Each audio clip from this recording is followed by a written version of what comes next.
हीर, जिसका असल नाम इज्जत बीबी था, वो सयाल कबीले से ताल्लुक रखती थी। हीर के वालिद चूचक सयाल गांव का जमींदार था। बिल्कुल इसी तरह रांझा, जिसका असल नाम मुराद बख्श था, और ये रांझा कबीले से ताल्लुक रखता था। रांझा दरियाए चनाब के किनारे आबाद गांव तख्त हजारा का रिहायशी था। तख्त हजारा, जिसका पुराना नाम खिजियां वाला था, जो कि दरियाए चनाब के करीब जिला सरगोदा, पंजाब, पाकिस्तान में वाक़ है। इस गांव का नाम तख्त हजारा कुछ यूं पड़ा, किसी मुगल शहनशाह ने दौराने सफर इस जगह पड़ाव किया और बादशाह के लिए तख्त बिछाया गया था, जिसकी मुनासिबत से इस जगह का नाम तख्त हजारा हो गया और अभी तक इसका नाम तख्त हजारा ही है। रांझा के वालिद के पास काफी जमीन थी। उसके 3 बड़े भाई काश्तकारी का काम किया करते थे। क्योंकि सबसे छोटा होने के नाते वो वालिद का लाडला था। वो काम करने के बजाय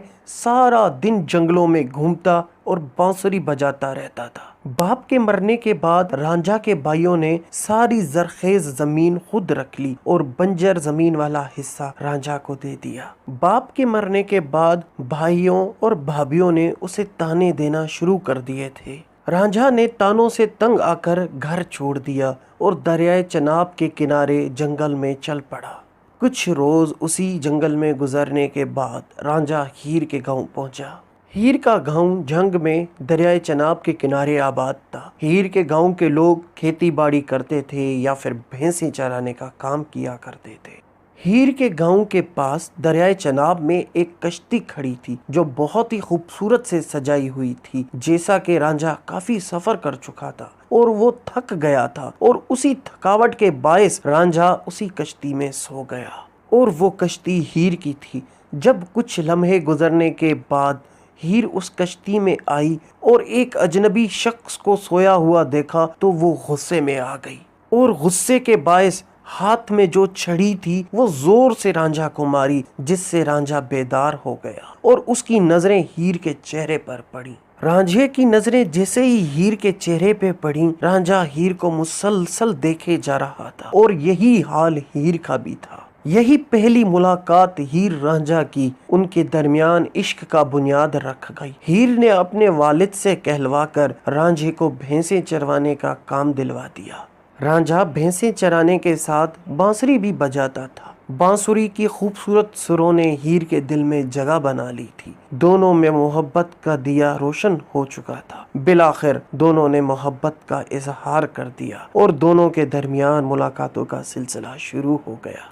दौराने मुलाकात बिलाखिर एक दिन हीर का चचा केदू उनको देख लेता है और वो हीर के वालिद को सब बता देता है। उस पर हीर के वालिद रांझा को निकाल देते हैं और हीर की जबरदस्ती शादी रंगपुर के खेड़े से करवा देते हैं, जिस पर रांझा दिल बर्दाश्ता हो जाता है और फिर से जंगल निकल पड़ता है, जहां उसकी मुलाकात बाबा गोरखनाथ से होती है।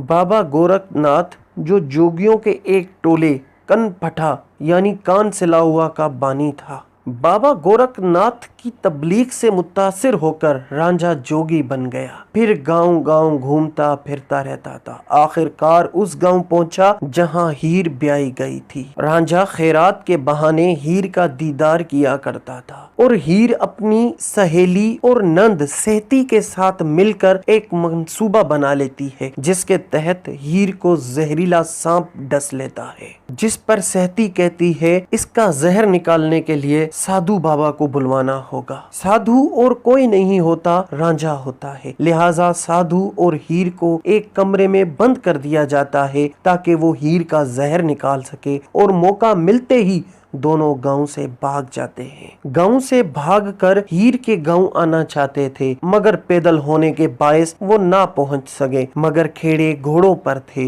वो उनको पकड़ लेते हैं, रांझे को मारना शुरू कर देते हैं। उस वक्त नवाब बहलूल की हुकूमत थी। उनके सिपाही उनको देख लेते हैं और रांझे को छुड़वा कर नवाब के पास ले जाते हैं। वहाँ ये फैसला किया जाता है कि हीर की शादी जबरदस्ती कराई गई थी, इसलिए हीर को वापस उसके वालिदैन को सौंपा जाता है।